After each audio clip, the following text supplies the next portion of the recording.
Francis Scott Key Fitzgerald, September 24, 1896 – December 21, 1940, was an American author of novels and short stories, whose works are the paradigmatic writings of the Jazz Age. He is widely regarded as one of the greatest American writers of the 20th century. Fitzgerald is considered a member of the lost generation of the 1920s. He finished 4 novels: This Side of Paradise, The Beautiful and Damned, The Great Gatsby, his best known, and Tender is the Night. A 5th, unfinished novel, The Love of the Last Tycoon, was published posthumously. Fitzgerald also wrote many short stories that treat themes of youth and promise along with age and despair. Into the 21st century, millions of copies of The Great Gatsby and his other works have been sold, and Gatsby, a constant bestseller, is required reading in many high school and college classes. Paris in the 1920s proved the most influential decade of Fitzgerald's development. Fitzgerald made several excursions to Europe,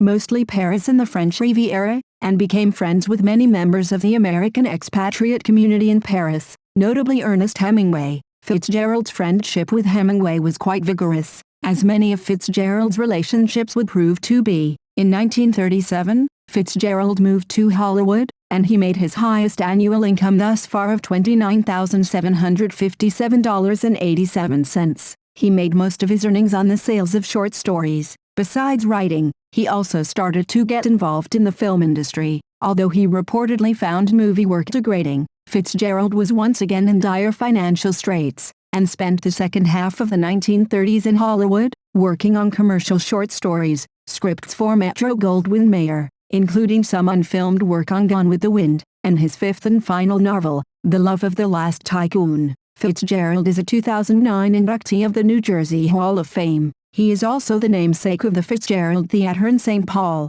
Minnesota, home of the radio broadcast of A Prairie Home Companion.